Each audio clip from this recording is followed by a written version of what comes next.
ہے گائز السلام علیکم ورحمۃ اللہ تعالی وبرکاتہ.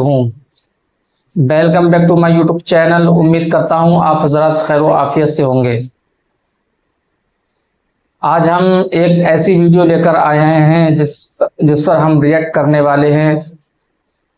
اس ویڈیو کا ٹائٹل ہونے والا ہے اسٹوری پروفٹ آف آدم علیہ السلام. آج ہم حضرت آدم علیہ السلام کے بارے میں جانیں گے. جب حضرت آدم علیہ السلام کو بنایا، اللہ نے فرشتوں کو حکم دیا سجدہ کرنے کے لیے، تو فرشتوں نے سجدہ کیا سوائے ابلیس کے. آج ہم اسی ٹاپک پر بات کرنے والے ہیں، ریئیکٹ کرنے والے ہیں، جانیں گے. اور ویڈیو بہت اچھی ہونے والی ہے، آپ حضرات کو پسند آئے گی. اور پسند آئے تو کمنٹ باکس میں ضرور اپنی رائے بتائیے گا کہ آپ کو یہ ویڈیو کیسی لگی. چلیے دیر نہ کرتے ہوئے ویڈیو کو اسٹارٹ کرتے ہیں. السلام علیکم، میرا نام رمشا سلطان ہے اور میں پروفٹ سیریز شروع کرنے جا رہی ہوں. اس سیریز میں ہم سارے نبیوں کا ایک ایک کر کے واقعہ سنیں گے. یہ ایک بہت انٹرسٹنگ سیریز ہونے والی ہے، تو پلیز میرے چینل کو سبسکرائب کر لیجئے. آج ہم آدم علیہ السلام کا واقعہ سنیں گے. آدم علیہ السلام اللہ کے پہلے نبی اور پیغمبر تھے جنہیں اللہ نے خود اپنے ہاتھوں سے بنایا، اور ہم سارے انسان انہی کی نسل ہیں. تو چلیے شروع کرتے ہیں with the real life story of Prophet آدم علیہ السلام.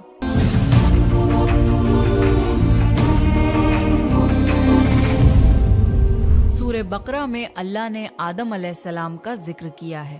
جب اللہ نے انسان کی مخلوق کو پیدا کرنے کا ارادہ کیا تو اللہ نے فرشتوں سے فرمایا، میں زمین میں اپنا ایک خلیفہ بنانے والا ہوں. فرشتوں کو لگا کہ شاید ان کی عبادت میں کوئی کمی رہ گئی ہے، اس لیے اللہ نے نئی مخلوق بنانے کا ارادہ کیا ہے. فرشتوں نے جنوں جیسی دوسری مخلوق بھی دیکھی تھی جو زیادہ عقل نہیں رکھتے تھے اور خون ریزی کرتے تھے. فرشتوں نے اللہ سے کہا، اے اللہ، ہم تیری تسبیح، حمد اور پاکی بیان کرتے ہیں.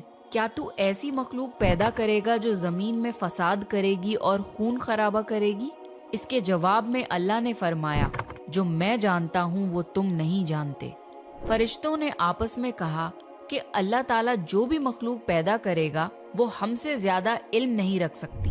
پھر اللہ نے آدم علیہ السلام کو علم سے نوازا اور انہیں کچھ چیزوں کے نام سکھا دیے. پھر اللہ نے آدم علیہ السلام کو فرشتوں کے سامنے پیش کیا اور فرشتوں سے فرمایا کہ تم بتاؤ ان چیزوں کے نام اگر تم سچے ہو. فرشتوں نے کہا کہ ہم اتنا ہی علم جانتے ہیں جتنا تو نے ہمیں سکھایا ہے، اس کے سوا ہمیں کچھ نہیں معلوم. پھر اللہ تعالیٰ نے فرمایا، اے آدم، تم بتا دو ان کو ان چیزوں کے نام. پھر جب آدم نے ان چیزوں کے نام بتا دیے تو اللہ نے فرشتوں سے فرمایا کہ میں نہ کہتا تھا کہ میں آسمانوں اور زمین کی پوشیدہ چیزوں کو جانتا ہوں. پھر اللہ نے فرشتوں سے فرمایا کہ تم آدم کو سجدہ کرو، تو وہ سب سجدے میں گر پڑے مگر شیطان نے سجدہ نہیں کیا. اللہ نے فرمایا کہ اے ابلیس، تجھے کیا ہوا کہ تو سجدہ کرنے والوں کے ساتھ شریک نہ ہوا؟ شیطان نے تکبر میں کہا کہ میں ایسا نہیں ہوں کہ انسان کو سجدہ کروں جسے تو نے کھنکھناتے ہوئے سڑے ہوئے گارے کی مٹی سے بنایا ہے. میں اس سے بہتر ہوں. تو نے مجھے آگ سے پیدا کیا اور اسے مٹی سے پیدا کیا ہے. اللہ نے شیطان سے فرمایا، یہاں سے نکل جا، تو مردود ہے اور تجھ پر قیامت کے دن تک لعنت برسے گی. شیطان نے کہا، مجھے قیامت تک مہلت دے. اللہ نے فرمایا کہ تجھ کو مہلت ہے. شیطان نے اللہ سے کہا کہ تو نے مجھے گمراہ کیا ہے. میں قسم کھاتا ہوں کہ میں انسان کی سیدھی راہ پر بیٹھوں گا، پھر میں ان پر حملہ کروں گا، ان کے آگے سے بھی، پیچھے سے بھی، دائیں سے بھی اور بائیں سے بھی، اور ان میں سے اکثر کو تو شکر گزار نہیں پائے گا. اللہ نے فرمایا، تو یہاں سے نکل جا ذلیل و خوار. جو ان میں سے تیرا کہنا مانے گا تو میں ضرور تم سب سے جہنم کو بھر دوں گا. بے شک میرے خاص بندوں پر تیرا ذرا قابو نہیں چلے گا. جنت کی ساری نعمتوں کے باوجود آدم علیہ السلام جنت میں اکیلا محسوس کرتے تھے. پھر اللہ نے حوا علیہ السلام کو بنایا تاکہ آدم علیہ السلام ان سے سکون پا سکیں. اللہ نے فرمایا، اے آدم، تم اور تمہاری بیوی جنت میں رہو، پھر جس جگہ سے چاہو تم دونوں کھاؤ، لیکن اس درخت کے پاس مت جانا ورنہ تم ظالموں میں سے ہو جاؤ گے. پھر شیطان نے ان دونوں کے دل میں وسوسہ ڈالا اور کہنے لگا تمہارے رب نے تم دونوں کو اس درخت سے اس لیے منع کیا تھا کہ تم کہیں فرشتے نہ بن جاؤ یا کہیں ہمیشہ زندہ رہنے والوں میں نہ ہو جاؤ، اور شیطان نے قسمیں تک کھا لیں کہ وہ ان کا خیر خواہ ہے۔ پس مردود نے دھوکہ دے کر ان کو درخت کی طرف کھینچ ہی لیا۔ جب حضرت آدم اور حوا علیہ السلام نے درخت کے پھل کو کھا لیا تو ان کے سطر کی چیزیں کھل گئیں اور وہ درختوں کے پتوں کو توڑ توڑ کر اپنے اوپر چپکانے لگے اور سطر چھپانے لگے۔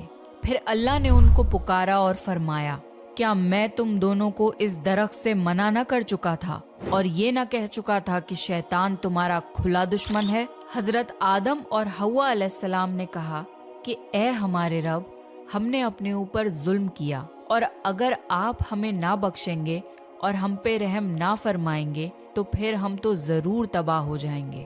اللہ نے فرمایا کہ تم سب جنت سے نیچے اتر جاؤ، اب سے تم ایک دوسرے کے دشمن ہو، اور تمہارے لیے زمین پر رہنے کی جگہ ہے اور ایک مدت تک نفع حاصل کرنا۔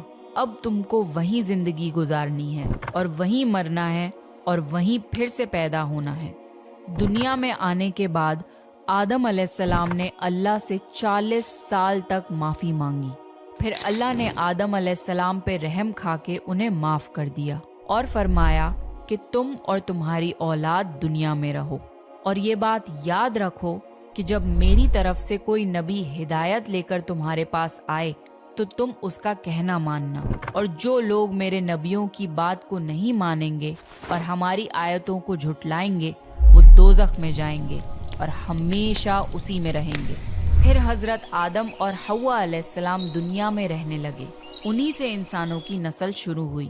آدم علیہ السلام تقریباً 900 سال زندہ رہ کر وفات پا گئے۔ قرآن کے اس واقعے سے ہمیں یہ ہدایت ملتی ہے کہ جب شیطان نے غلطی کی تو اس نے معافی مانگنے کی بجائے تکبر کیا اور اللہ کو ہی اپنی گمراہی کا الزام دیا، پر جب آدم علیہ السلام سے غلطی ہوئی تو انہوں نے اپنی غلطی مانی اور فوراً توبہ کری، اور تب تک معافی مانگتے رہے جب تک اللہ کو راضی نہ کر لیا۔ آدم علیہ السلام کی سنت یہ ہے کہ جب انسان سے غلطی ہو جائے تو وہ اللہ سے اپنے گناہوں کی معافی مانگے اور اپنے رب کو منا لے۔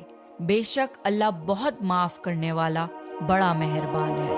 تو میرے دوستو، آپ نے واقعہ دیکھا، سنا، اور ہم نے اس میں کیا جانا کہ جب حضرت آدم علیہ السلام کو اللہ تبارک و تعالیٰ نے بنایا اور فرشتوں کو حکم دیا تو سارے کے سارے فرشتے سجدے میں چلے گئے جب اللہ نے سجدے کا حکم دیا، سوائے شیطان کے، کیونکہ شیطان کو تکبر آ گیا، غرور، گھمنڈ آ گیا۔ تو سارا کچھ ہم نے اس ویڈیو سے آج جانا، سیکھ لیا۔ امید کرتا ہوں آپ کو یہ ویڈیو بے حد پسند آئی ہوگی۔ ویڈیو پسند آئی ہے تو ویڈیو کو شیئر کر کے ضرور جائیے گا، اور جتنا ہو سکے تو چینل کو سبسکرائب ضرور کر لیجیے گا۔ ملتے ہیں نیکسٹ ویڈیو میں، تب تک کے لیے اللہ حافظ۔